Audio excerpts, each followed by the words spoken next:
Assalamualaikum warahmatullahi wabarakatuh. Waalaikumsalam warahmatullahi wabarakatuh. Oke, sudah hadir semua ya. Oke, ini kita kembali melanjutkan perkuliahan. Tema kita adalah tentang transport air. Jadi tanpa ada air, budidaya ikan itu pasti tidak bisa dilakukan. Nah, bagaimana kita melakukan transport air itu, apa saja yang harus jadi pertimbangan, sebagainya akan kita bahas di sini. Nah, berkaitan dengan budidaya, maka air itu kadang sumbernya itu tidak berada di dekat dengan lokasi budidaya yang kita lakukan. Kadang airnya itu cukup jauh, ataupun kalau dekat dia menggunakan sumber mata air yang cukup dalam, sehingga perlu usaha untuk mengalirkan air tersebut ke wadah budidaya kita. Nah, untuk mengalirkan air tersebut, maka yang kita gunakan, yang umum digunakan itu adalah kita menggunakan pipa. Pipa yang digunakan itu ada bermacam-macam jenisnya. Kalau yang Anda tahu di pasaran ada beberapa merek tertentu yang digunakan dalam kegiatan sehari-hari. Nah, berdasarkan bahannya, pipa itu ada beberapa macam. Di sini ada contohnya.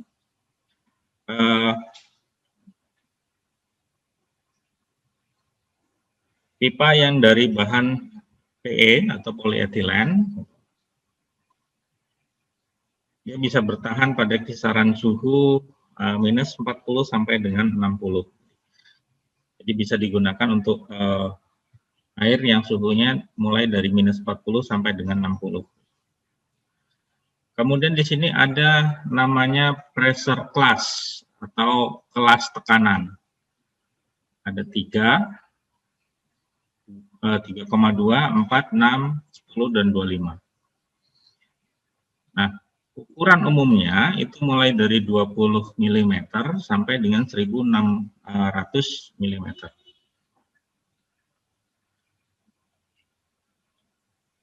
Nah, pipa-pipa dari jenis-jenis ini, jadi ada beberapa macam, ada polietilen, kemudian polypropylen, kemudian polyvinyl dichloride, dan sebagainya. Ini berdasarkan cara penggunaannya, maka ada yang dikategorikan dalam kelompok weldable dan non-weldable. Nah, weldable ini artinya dia mudah untuk dihubungkan antara satu pipa dengan pipa yang lain.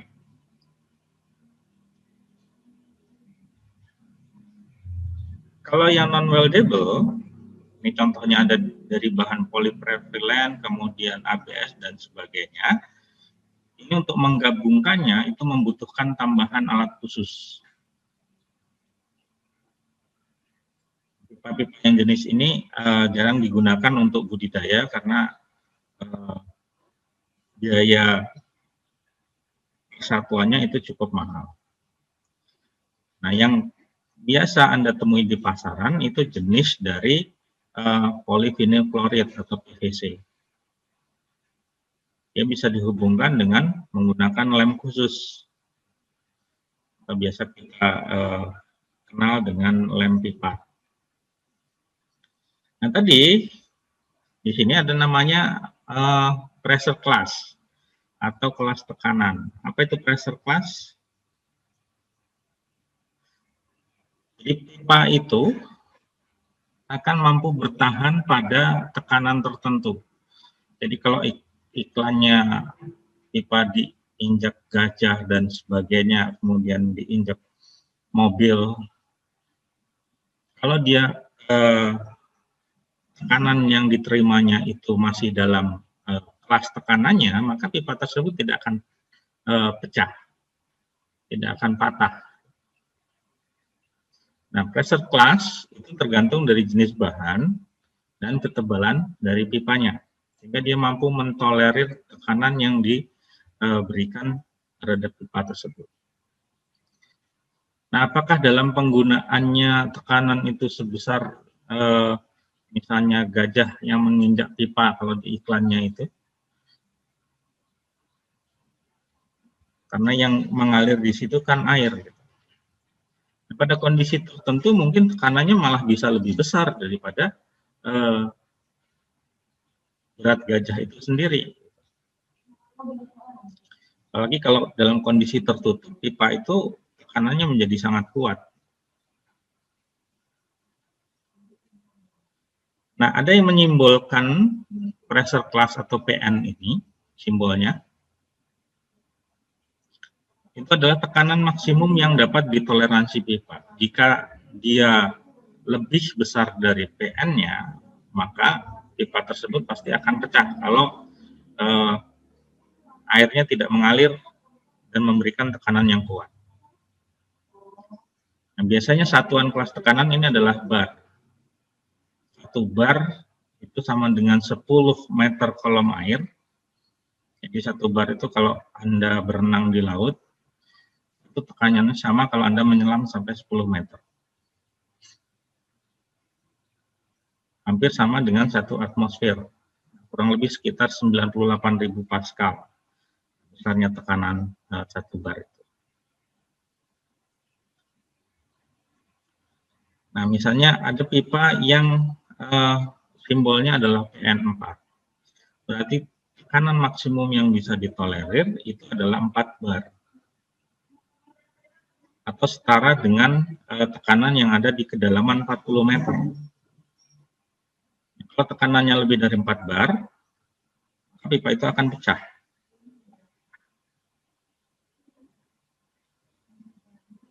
Ini bisa dilihat kalau Anda beli pipa, nanti ada di bagian keterangan itu ada simbolnya. PN-nya berapa pipa yang Anda gunakan.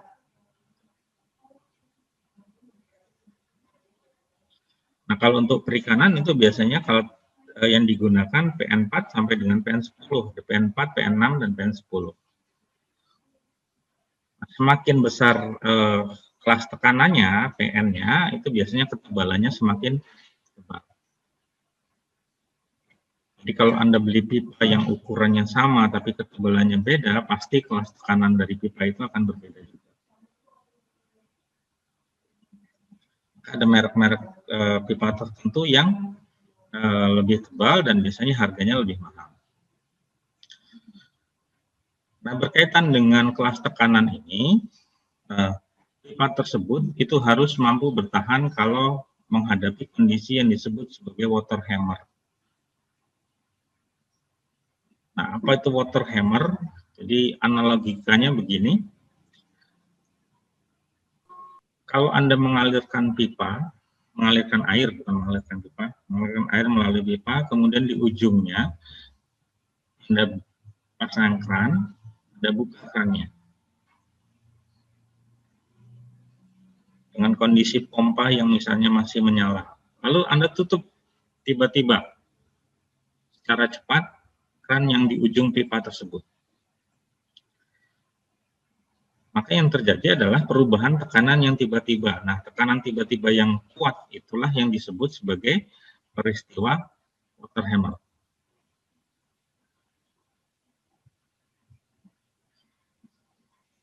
Nah, water hammer inilah yang biasanya menyebabkan pipa-pipa itu menjadi pecah karena tekanan yang tiba-tiba naik.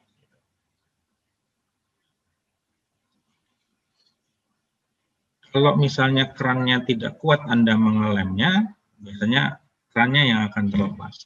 Kalau mengelemnya kuat, maka biasanya pipanya yang pecah kalau tidak mampu menahan tekanan.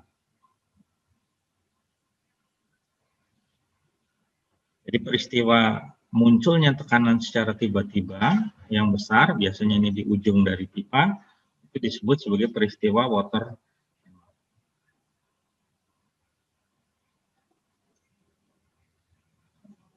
Atau kalau Anda di rumah pakai pompa untuk kegiatan sehari-hari, pompa air misalnya dari sumur, kalau semua keran ditutup, kemudian pompa Anda hidupkan,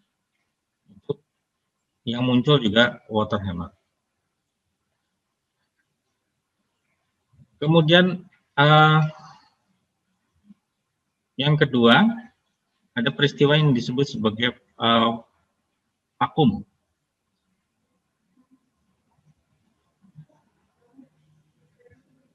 Nah, vakum ini terjadi ketika kondisi seperti ini misalnya.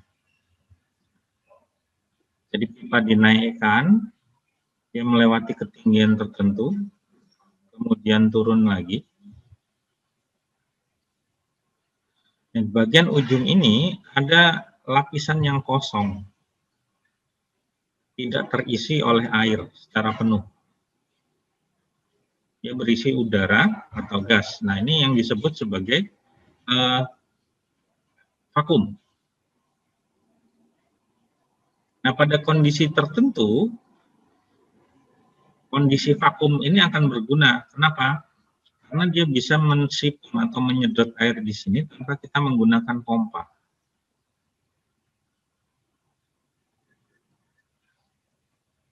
Anda pernah mensipon bak ikan? Nah, peristiwa itu hampir sama seperti ini. Kalau kita mensipon bak atau akuarium, dia kan kita tempatkan selang itu dari akuarium, kemudian naik dan turun lagi.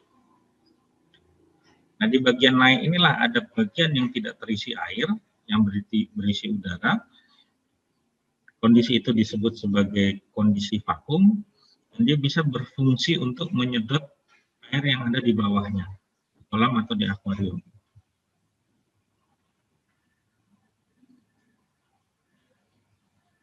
Nah, kalau kita menggunakan pompa, kalau terjadi kondisi seperti ini, kondisi vakum itu yang agak berbahaya karena bisa memperpendek usia pompa. Ini yang disebut sebagai kondisi masuk angin. Kalau kita menggunakan pompa air. Nah, kembali lagi ke pipa, bahwa pipa yang dijual di pasaran itu sudah distandarisasi. Standarisasinya dari mana? Dari diameternya.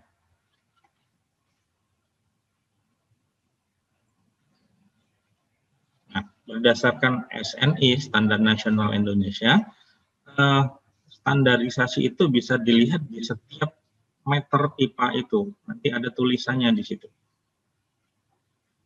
Di setiap meter ada tulisan, biasanya berisi bahan pipanya apa, PVC, atau PE atau apa, kemudian kelas tekanannya, kemudian diameter eksternalnya, tebalannya, pabrik, dan tanggal produksi. Ini berdasarkan standar nasional harus ada sebenarnya semua di situ. Nanti coba Anda amati kalau Anda punya pipa di rumah, ada nggak tanda dari klasifikasi pipa ini? Minimal ada ukuran diameternya, biasanya kalau tidak setengah, 3/4, 1 inci, dan seterusnya. Tapi biasanya dilengkapi juga dengan bahan pipa dan kelas tekanannya. Nah, kelas tekanan ini biasanya digunakan untuk penggunaan tertentu. Kemudian perlengkapan untuk menyambung pipa ini ada namanya katup.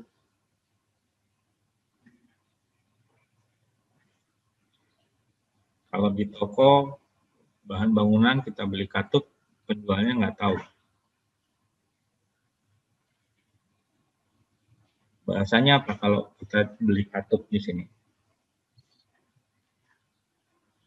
Katup ini bisa gampangnya adalah keran. Katup atau keran itu biasanya macam-macam bentuknya, kemudian sistem kerjanya itu berbeda-beda. Nah, Fungsinya katup ini adalah mengatur laju alirannya. Apakah kita membuatnya menjadi aliran cepat atau yang kecil. Untuk menyesuaikan dengan sistem budidaya kita, maka tipe katup yang dipilih juga sesuai. Materialnya biasanya sama dengan material pipa, ada PVC, ABS, polipropilen, dan sebagainya. Nah, ini contoh-contoh jenis katup. Ada yang katup bentuknya bola. Jadi kalau dia dibuka, sisi yang ini akan bergeser ke sisi di atas, yang ini bisa bergeser ke sisi yang bawah.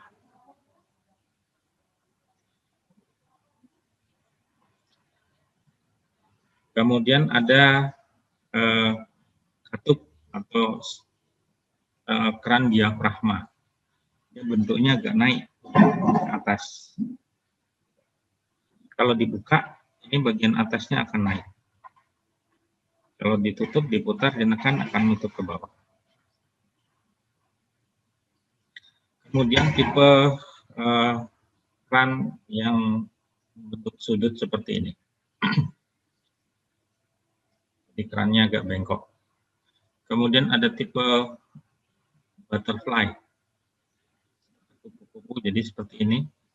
Yang di tengah.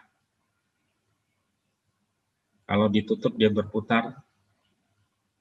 Satu ke atas, yang satu ke bawah hingga menutup seperti ini. Kemudian ada katup atau keran yang satu arah. Jadi kalau masangnya salah, airnya nggak bisa ngalir. Jadi biasanya ada arah tertentunya, arahnya dari sini, karena ada dorongan air, dia akan terbuka.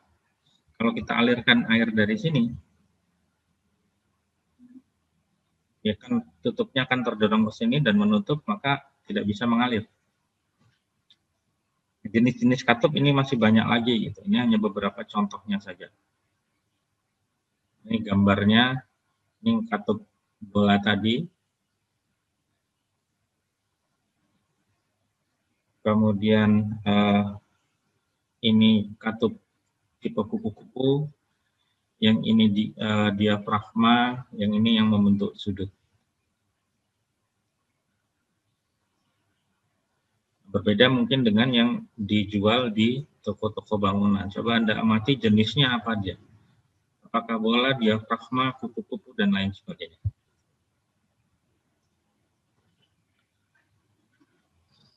Ada beberapa kelebihan dari jenis katup atau keran ini. Kalau katup bola itu harganya lebih murah, tapi pengaturan-aturannya ini alirannya agak kurang. Kemudian yang katup angel seed ini cukup mahal harganya. Kemudian head loss-nya tinggi.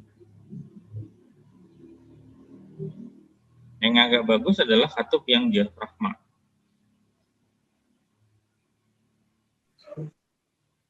Nah, kalau untuk pipa yang besar, pipa yang utama itu biasanya digunakan katup atau keran tipe. Jadi kalau ditambah Anda lihat itu ada pipa yang ukurannya sebesar batang pohon kelapa misalnya, kalau dia dipasang keran biasanya keran tipenya kupu-kupu. Kemudian ada namanya soket. Ini untuk menyambung pipa. Kalau yang lurus ini soket, kalau yang belok ini namanya elbow.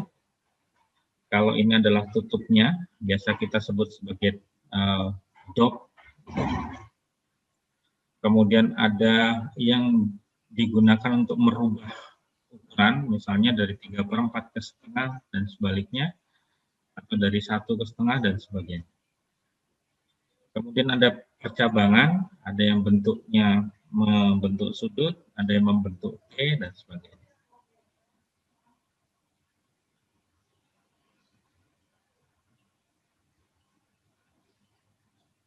Bentuk-bentuk umumnya. Kemudian cara menyambungnya. Kalau yang kita biasa gunakan menyambung itu biasanya menggunakan soket.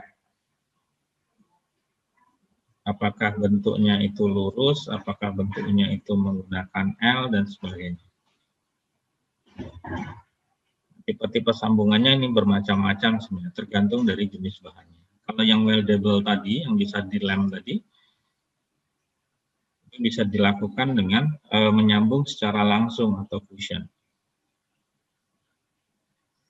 Kemudian ada yang memerlukan penyambung tambahan.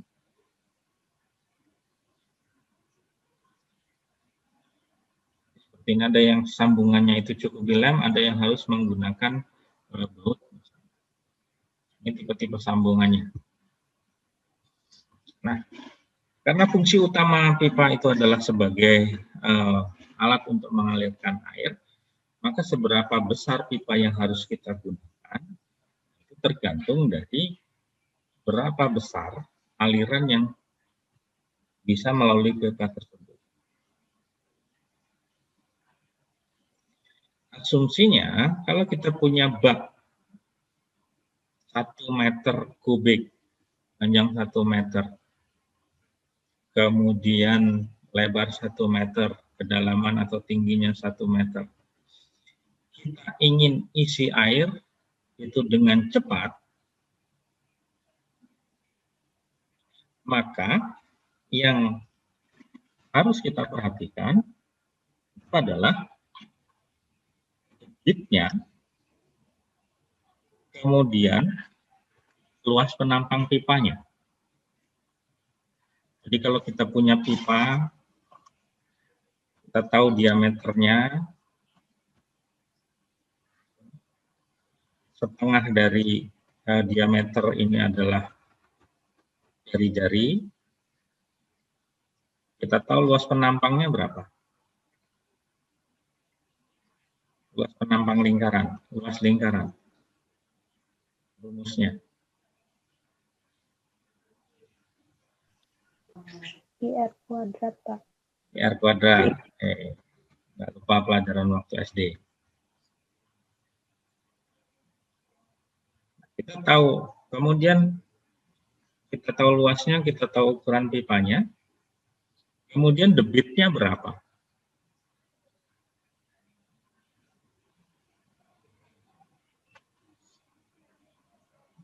Debit ini tergantung nanti dari sumbernya, dari alatnya. Jadi kalau kita ingin mengisi bak kita yang 1 meter kubik ini dalam waktu misalnya 1 menit, maka yang harus kita atur adalah ukuran pipanya, kemudian debitnya.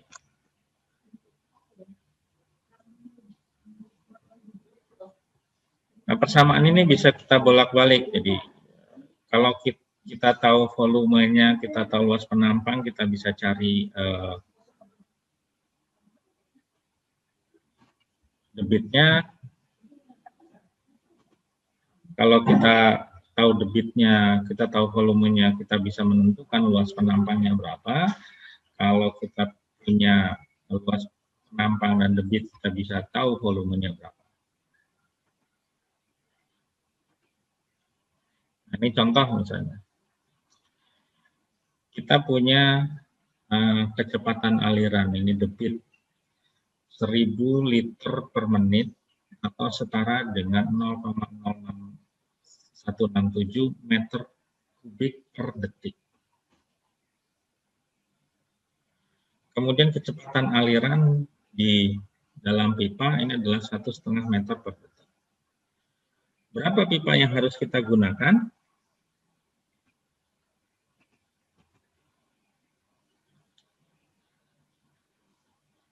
Jadi persamaannya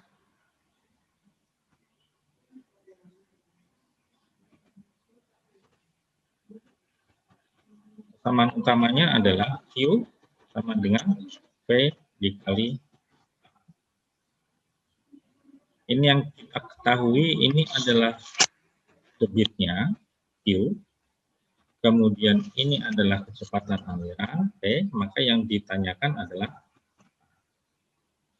sehingga nah itu bisa kita cari dengan persamaan ini. Kita balik persamaan.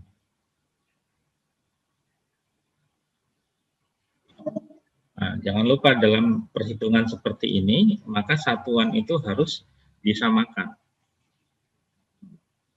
Apakah ini mau dibuat per menit atau dibuat per detik. Jadi satuannya yang harus sama. Maka diperoleh di sini luas penampang pipanya itu adalah 0,11 meter. Ini kalau ukuran pipa berapa inci?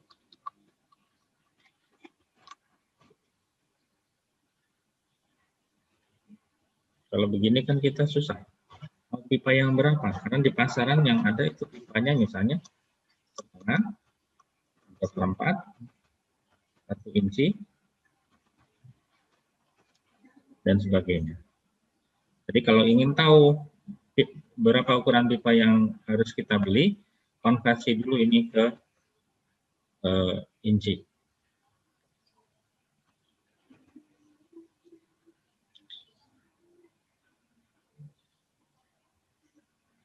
Nah,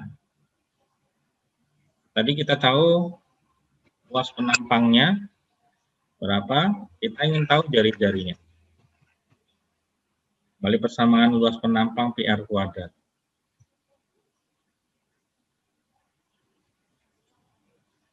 R adalah jari-jari.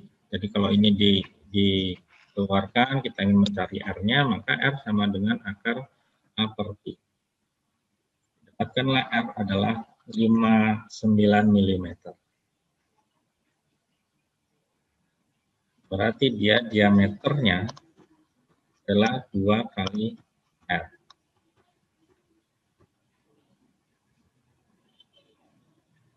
Ini yang digunakan untuk mencari ukuran pipanya. Karena ukuran pipa itu adalah diameternya, bukan jari-jarinya. Nah, itu kalau di dalam pipa. Nah, bagaimana kalau kita mengalirkan air itu melalui saluran terbuka? Jadi maksud saluran terbuka itu seperti apa? Jadi seperti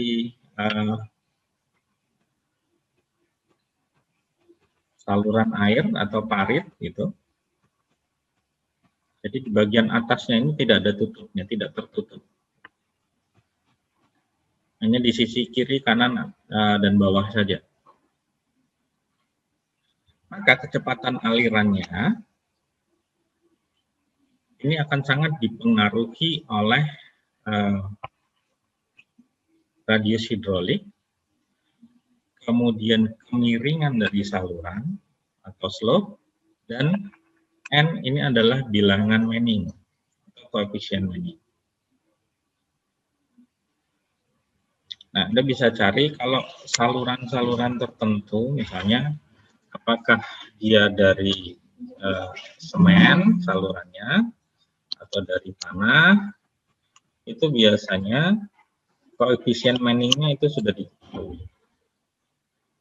Kemudian radius hidroliknya juga ada ketetapan tertentunya, biasanya seperti itu. Ini contohnya.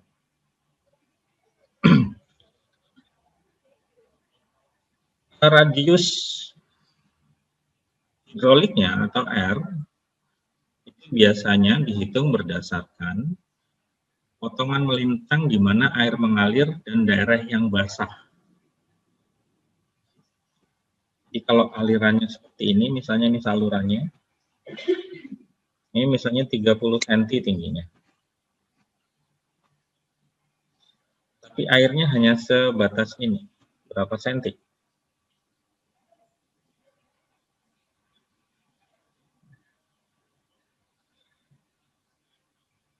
Maka yang dihitung itu hanya yang daerah yang ada aliran airnya, dan batasannya adalah daerah yang masih basah.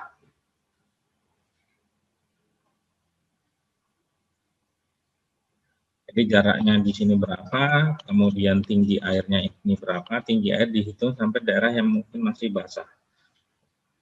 Kalau airnya mengalir di sini mungkin kan ada beberapa senti di atasnya yang masih basah karena sifat airnya yang merembes. Sedangkan kelerengan itu dihitung dari saluran yang pertama dan di ujungnya. Berapa sudutnya di sini.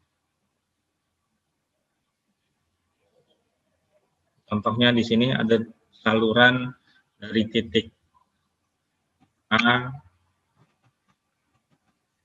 ke titik B. Jaraknya diketahui ada 500 meter. Kemudian A ini ketinggiannya adalah 34 dpl, mdpl, dan di sini ada 12. Berapa kelerengannya? Kita hitung di sini.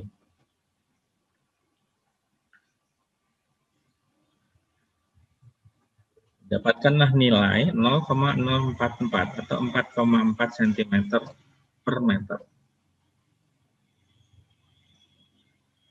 Artinya apa? Setiap 1 meter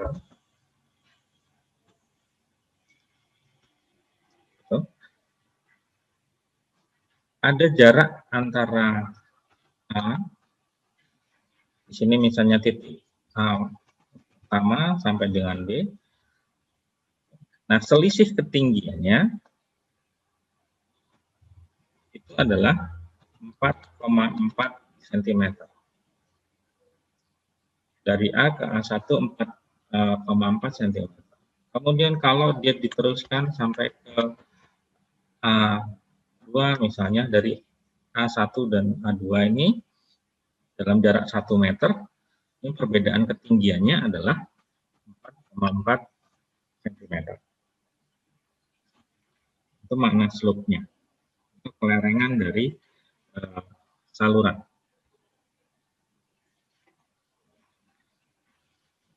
Nah, kalau Anda pernah membuat konstruksi kolam, maka untuk mempercepat proses pengeringan, ini rekomendasi kelerengannya adalah lebih dari 0,0013. Jadi supaya cepat. Nah, saluran terbuka tadi ada namanya radius hidrolik, slope, kemudian yang ketiga ada namanya koefisien Manning. Nah, ini merupakan konstanta yang diperoleh dari percobaan. Kalau salurannya itu dari beton, koefisien Manning-nya adalah 0,015. Kalau salurannya terbuat dari plastik, itu adalah 0,013. Kalau saluran tanah ini 0,023, kalau salurannya berbatu 0,025. Koefisien Manning ini didapatkan dari percobaan. Dia merupakan sebuah ketetapan. Nah, lalu berapa debit air kalau pada saluran terbuka? Bagaimana kita menghitungnya?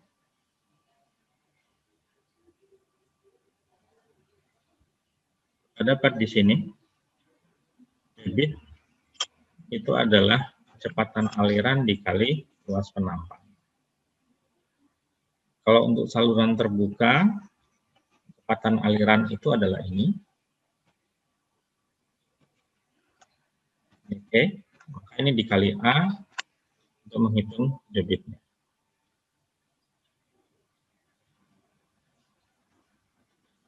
Jadi sudah diketahui R-nya bagaimana, S-nya bagaimana, koefisien Manning-nya tergantung. Nah, kembali lagi ke pipa sebagai alat untuk menyalurkan air, ada namanya istilahnya head loss. Head loss ini adalah energi yang hilang ketika air itu mengalir.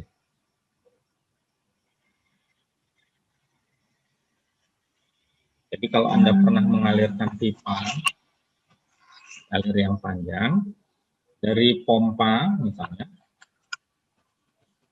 itu kuat alirannya, kemudian setelah disambungkan ke pipa, keluarnya dia pelan, pancarannya tidak kuat. semburannya nggak kencang katanya. Nah, itu terjadi kenapa? Karena selama perjalanan air itu kehilangan energi. Kehilangan energi itulah yang disebut sebagai peristiwa head loss. Apa penyebabnya? Yang pertama adalah friksi. Friksi antara air dan pipanya.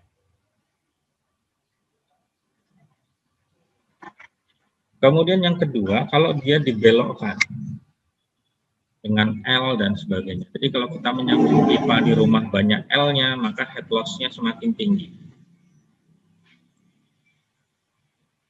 Kemudian karena perubahan celah.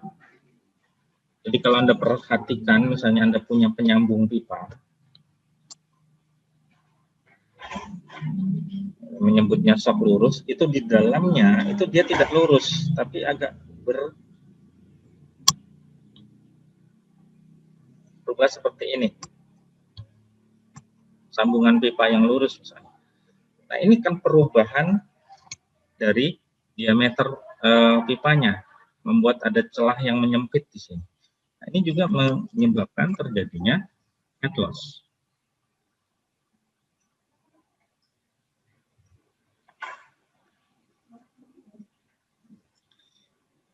Nah, kemudian aliran air itu kecepatan paling tinggi itu ada di tengah-tengah pipa.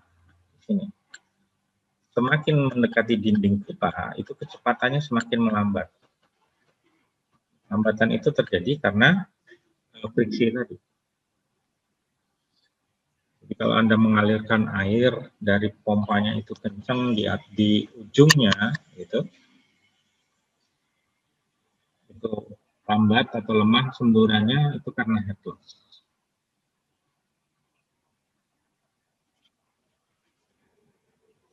Kalau Anda sering mencuci motor atau mobil, alat cucinya itu kan besar, berarti energinya kuat karena dia ditambahkan tekanan selain dari pompanya itu sendiri. Nah, head loss ini bisa kita hitung seberapa besar head loss yang terjadi ketika kita mengalirkan pipa. Misalnya pipa kita panjangnya 20 meter, kemudian banyak sambungan L-nya di situ, kita bisa hitung sebenarnya berapa head loss. Head loss atau energi yang hilang kita simbolkan sebagai HM. Ini kita menggunakan persamaan Darcy-Weisbach. Ini akan tergantung dari friksi, F, kemudian panjang pipa, kemudian kecepatan aliran, dibagi dengan 2 kali gravitasi dan diameter pipa.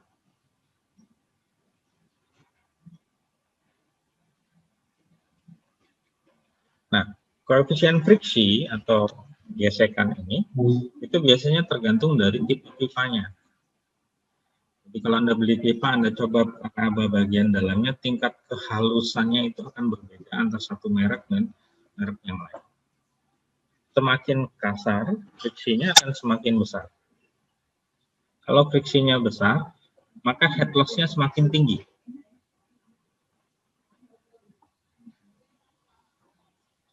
Nah, friksi itu tergantung dari kekasaran atau roughness yang disimbolkan dengan R.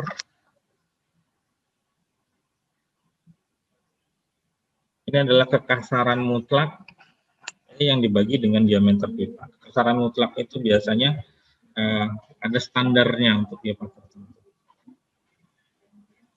Jadi untuk bahan pipa PE dan PVC itu kekasarannya dibuat antara 0,025 sampai dengan 0,035.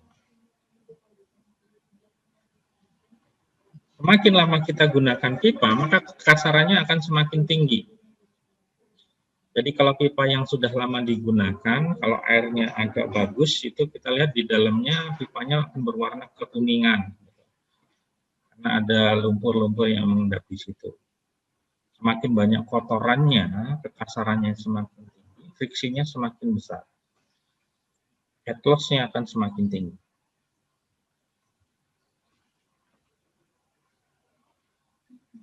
Jadi kalau kita lihat secara mikroskopik, pipa yang kita beli itu di bagian dalam itu tidak sehalus yang kita lihat. Walaupun ukurannya mikro, dia akan memiliki kekasaran yang kurang lebih seperti ini. Nah, ini yang namanya adalah roughness atau kasar. Nah, rata-rata berapa tingkat kekasaran ini? Kita sebut sebagai E tadi, kekasaran absolutnya.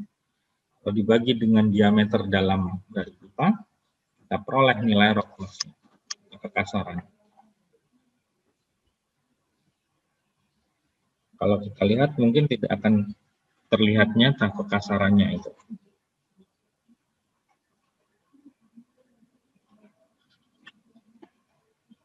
Kemudian ketika kita mengalirkan air tadi di awal ada yang namanya bilangan Reynolds. Bilangan Reynolds ini adalah bilangan tidak berdimensi, tidak memiliki satuan.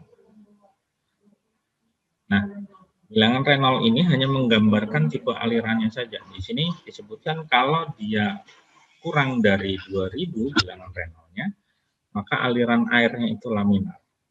Nah, itu alirannya satu arah.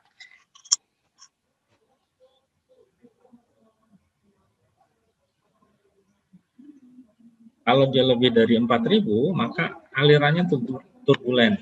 Jadi air itu di dalam pipa, dia berputar-putar. Turbulen.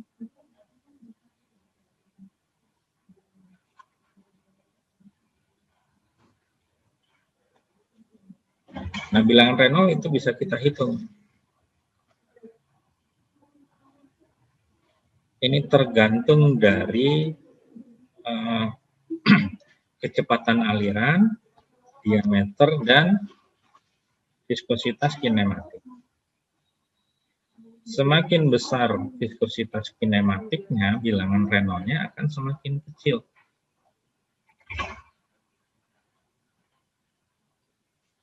Nah, terbalik.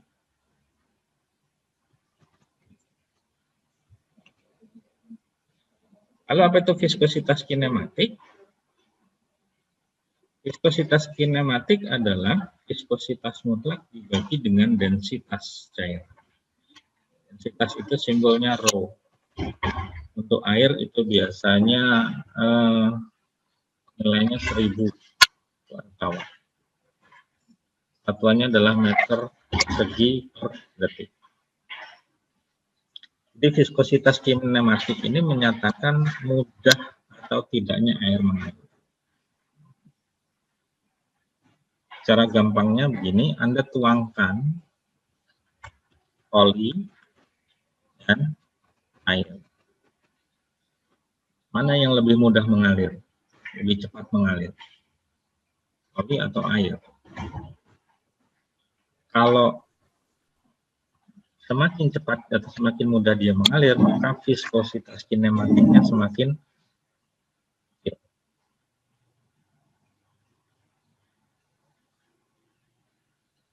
Viskositas kinematik itu dipengaruhi oleh temperatur. Air tawar, air laut itu viskositas kinematiknya akan berbeda, karena densitasnya berbeda. Nah, kita kembali ke perhitungan head loss tadi. Kita punya pipa diameter internalnya ini. Kemudian kecepatan alirannya adalah ini P, kemudian suhunya 20 derajat. Berapa bilangan Reynolds? Saya hitung dengan persamaan ini. Apa fungsinya temperatur di sini?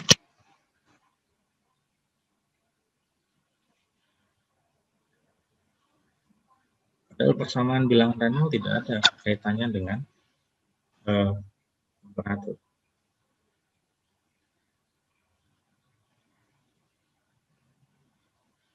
kecepatan aliran, ini diameter, kemudian ini adalah viskositas kinematik.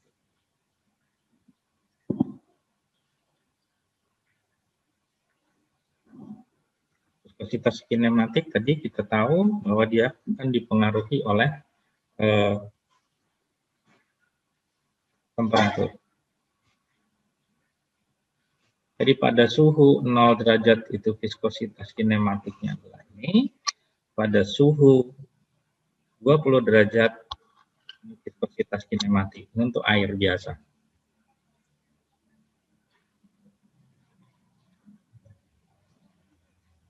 Jadi pada suhu 20 derajat tadi kita tahu viskositas kinematiknya adalah ini. 1 kali 10 pangkat minus 6.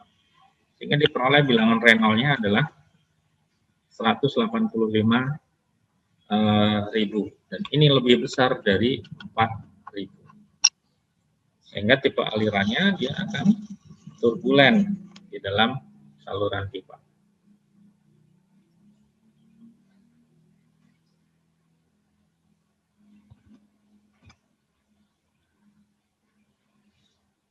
Ini contoh untuk menghitung head loss tadi. Ada pipa diameternya ini kita tahu ini D, panjangnya 500 meter, kecepatannya 1,5 meter per detik, koefisien friksinya adalah 0,03. Ini semua sudah kita ketahui, tinggal masukkan saja kebersamaan. Ini adalah konstanta percepatan gravitasi.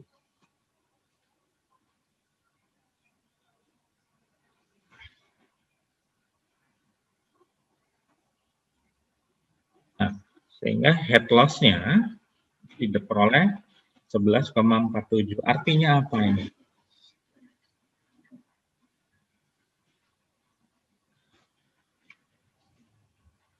Jadi setiap panjang pipa 11,47, maka ada energi yang hilang.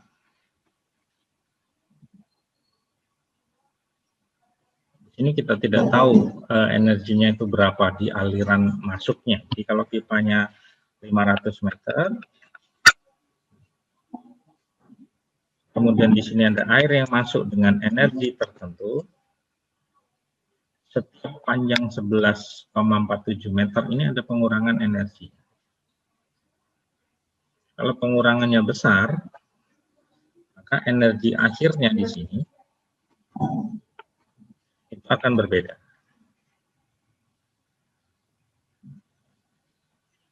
Jadi makna head loss-nya seperti itu.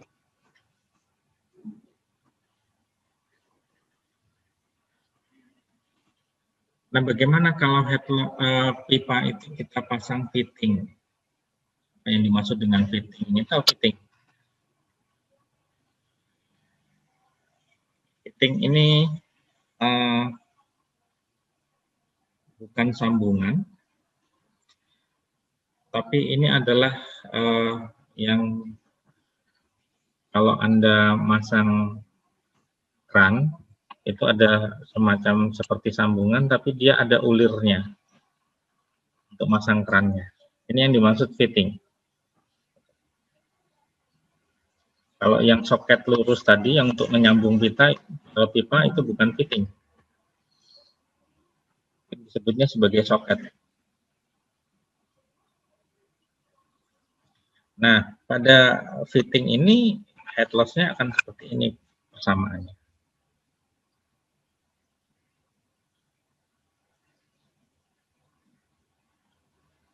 Kalau kita pasang hanya satu fitting,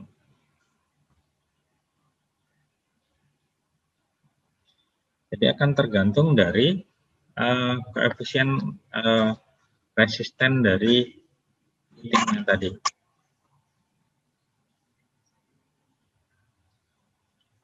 Kalau pipanya kita pasang sambungan, semakin banyak sambungan maka head loss-nya akan semakin tinggi. Ini contoh, kalau kita menyambung pipa, yang satu menggunakan sambungan L, ini 90 derajat, yang satu menggunakan sambungan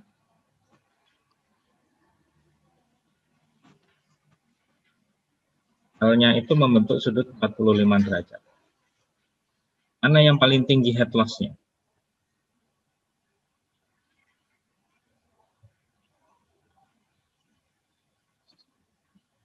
Ini yang menggunakan sambungan 45 derajat. Ini menggunakan 2 sambungan. Yang ini 90 menggunakan 1 sambungan. Dari persamaan tadi kita masukkan nilai-nilainya, ternyata diperoleh head loss-nya kalau kita menyambung menggunakan 2 sambungan 45 derajat, ternyata head loss-nya itu lebih kecil dari kalau kita menggunakan 1 sambungan yang L.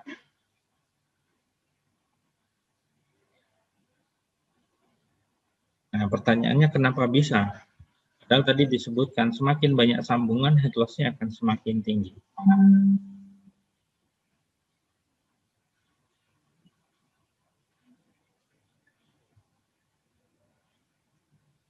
Kenapa yang menggunakan 2 sambungan yang sudutnya 45 derajat, itu head loss-nya lebih kecil daripada 1 sambungan yang menggunakan sambungan bersudut 90 derajat.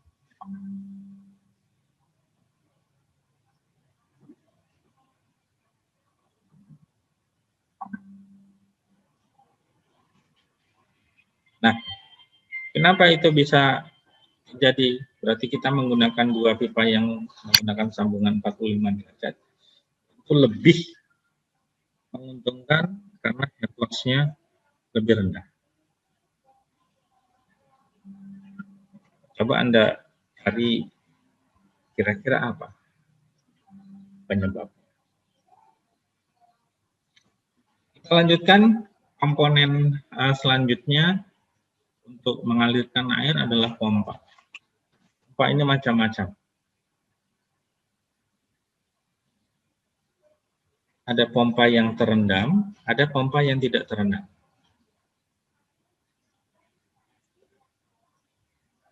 Kemudian jenisnya itu tergantung dari juga kekuatannya. Coba Anda amati pompa, kalau yang di rumahnya masih menggunakan sumur, pompanya Anda pakai pompa. Berbeda-beda jenis pompanya. Ini contoh saja tipe pompa. Ini adalah tipenya adalah displacement. Ini direndam ke air dengan rotor ini, air naik. Kemudian air yang naik itu akan digantikan dari bawahnya. Jadi dia bukan menyedot sebenarnya. Jadi pergantian. Nah ini biasanya kalau Anda biasa pakai pompa akuarium itu. Kurang lebih gambarannya seperti ini. Ada aliran ke atasnya. Di sini ada seperti baling-balingnya. Nah itu prinsipnya displacement.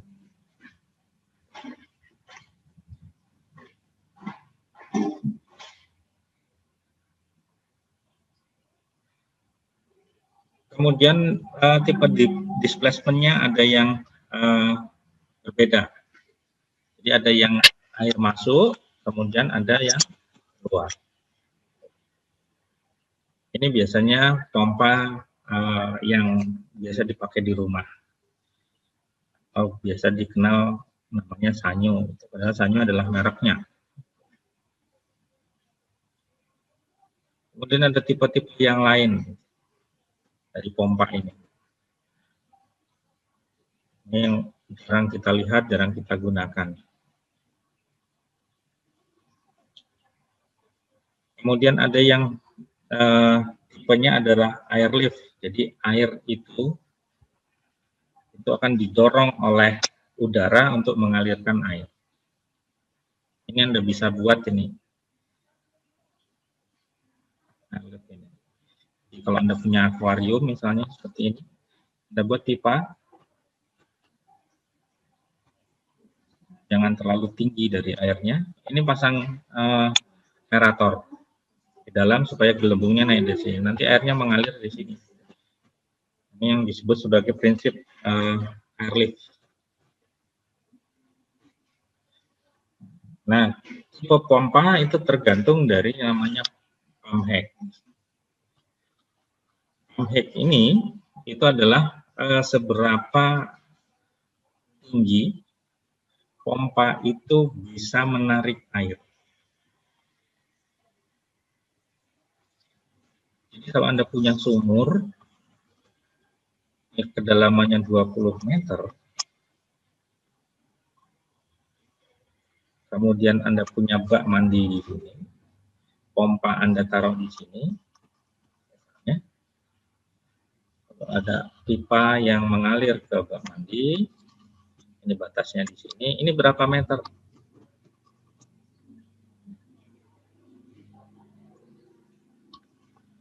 Nah, supaya air bisa mengalir, Anda harus beli pompa. Kalau ditempatkannya di sini, misalnya ini 10 meter, berarti ada 10 meter yang di bawah. Anda harus beli pompa yang mampu menaikkan air itu 10 meter. Kemampuan ini yang disebut sebagai pump height.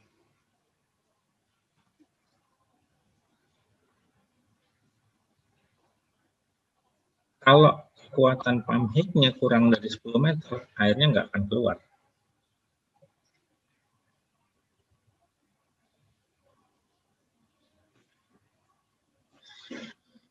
Kemudian ketika kita membeli pompa, biasanya akan muncul namanya cavitation.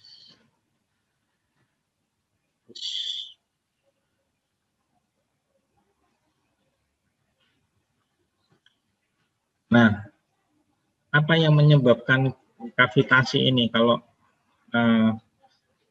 misalnya Anda punya pompa di rumah, pompa sumur itu pakai sanyo, ini pompanya, kemudian ada pipa masuk ke sumur.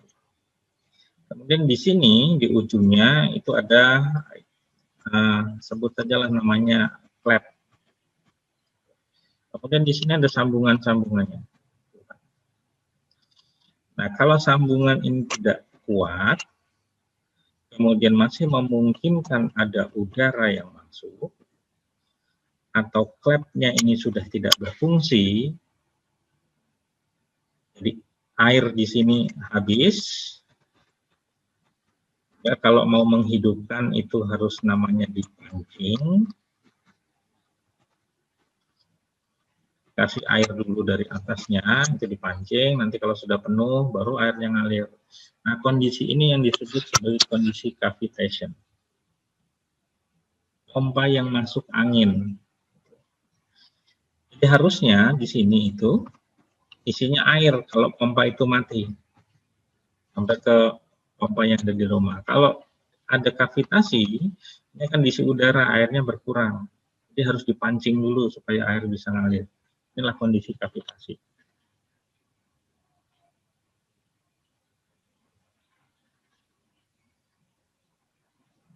Kalau ini terjadi, maka aliran airnya tidak akan keluar.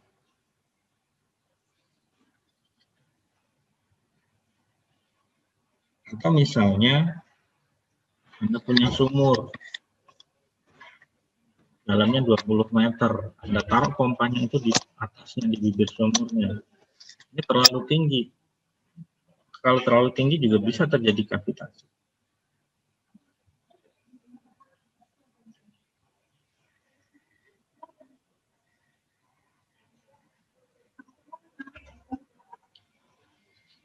Nah, dari komponen pompa ada namanya suction head.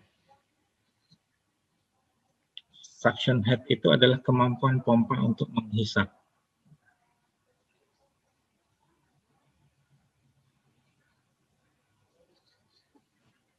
Jadi kalau Anda beli pompa akuarium, Anda perhatikan keterangannya. Ada labelnya di situ. Dia bisa mengalirkan setinggi apa, itu namanya pump head. Kemudian seberapa banyak yang bisa dia hisap di sini, ini namanya suction head. Suction head ini biasanya satuannya debit, misalnya liter per detik. Jadi kalau Anda beli pompa, ada keterangannya di labelnya itu. Suction head-nya berapa, atau kemampuan debit hisapnya berapa, tinggi pompanya berapa. Jadi kalau Anda punya akuarium, misalnya tingginya 40 meter, Anda berikan di sini filter, pakai pipa, Anda harus ukur nih ketinggiannya berapa. Beli pompa akuariumnya harus sesuai dia kemampuan ketinggiannya. Kalau tidak, airnya tidak mengalir atau kecil alirannya. Yang terjadi adalah kavitasi kalau kemampuan pompa tidak sebanding dengan.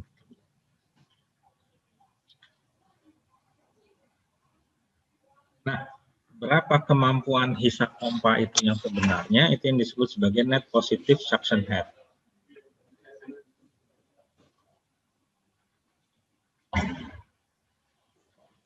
Nah, net positive suction head ini itu akan tergantung dari alirannya.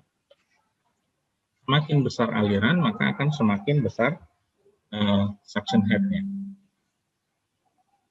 Ini akan tergantung dari tekanan barometrik, kemudian tekanan uap jenuhnya, friksi yang hilang, dan sebagainya.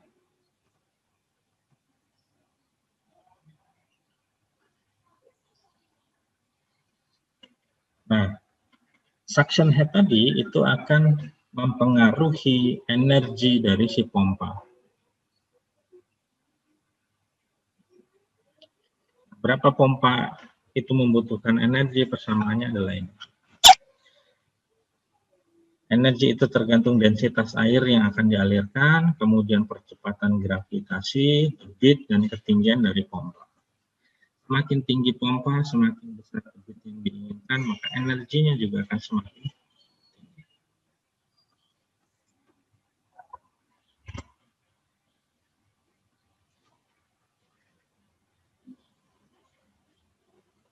Energi itu akan tergantung dari suction head dan head loss-nya. Sehingga kalau suction head-nya itu besar, tapi kemudian alirannya kecil, berarti di situ ada energi yang hilang. Berapa besar energi yang hilang, itulah efisiensi dari pompa. Dengan asumsi bahwa selama mengalir, pipanya itu head loss-nya itu sumber head loss-nya itu rendah.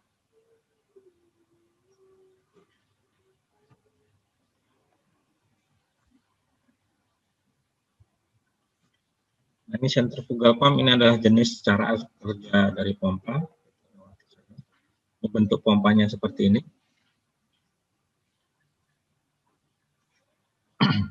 Kemudian ada pompa yang menggunakan baling-baling. Seperti ini. Kalau Anda pernah ke tambak tradisional di Lampung Timur, itu Anda akan melihat untuk mengalirkan, memasukkan air ke pipa besar, kemudian di sini dipasang ada baling-balingnya di sini. Ini yang diputar pakai diesel dongfeng. Ini itu pompa propeller. Kemudian ada pompa kering, ini yang tidak boleh terendam di air. Kemudian ada pompa basah yang bisa terendam oleh air, bisa di dalam air atau submersible. Ini contoh pompa kering, jadi dia tidak boleh terendam di air. Kemudian dari pompa ke kolam itu bisa kita sambungkan, apakah sambungannya seri atau paralel. Sambungan ini akan menyebabkan tekanan airnya akan berbeda-beda, tergantung dari jenis kita menyambung. Kalau dia hanya salurannya tunggal,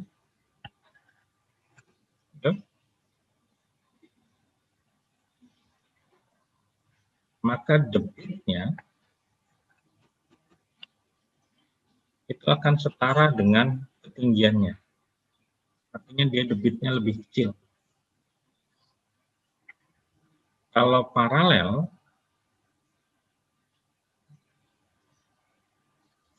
dia debitnya akan kuat, tapi ketinggiannya berbeda, artinya tekanan airnya dia tidak terlalu kuat.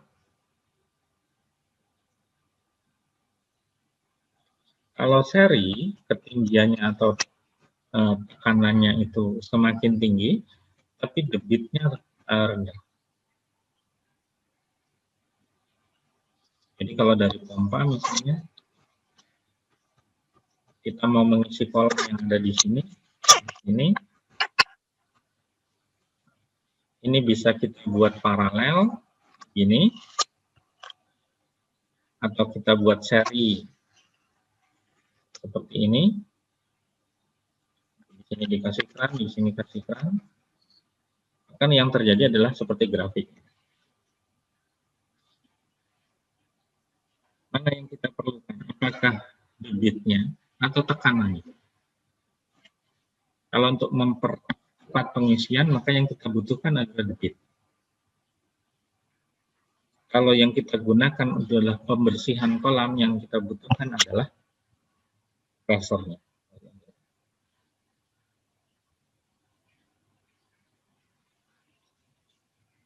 Nah, jadi itu kira-kira pembahasan kita untuk hari ini. Ada pertanyaan?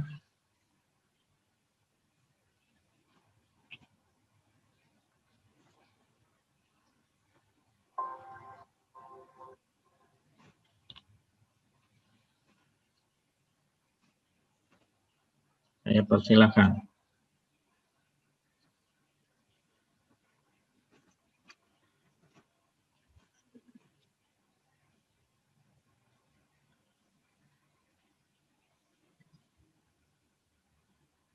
Kita sudah cukup jelas.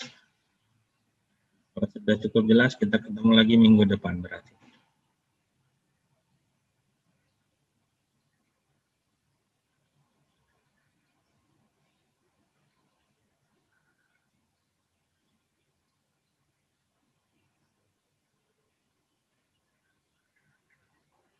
Ada pertanyaan?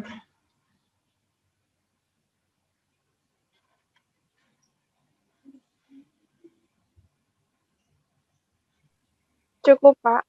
Cukup. Cukup jelas apa cukup jelas apa cukup bingung?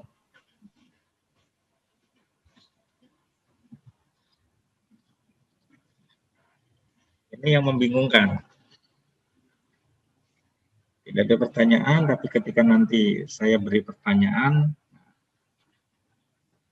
ada kebingungan. Jadi cukupnya cukup jelas atau cukup bingung. Saya asumsikan Anda cukup jelas. Jadi kita ketemu lagi minggu depan.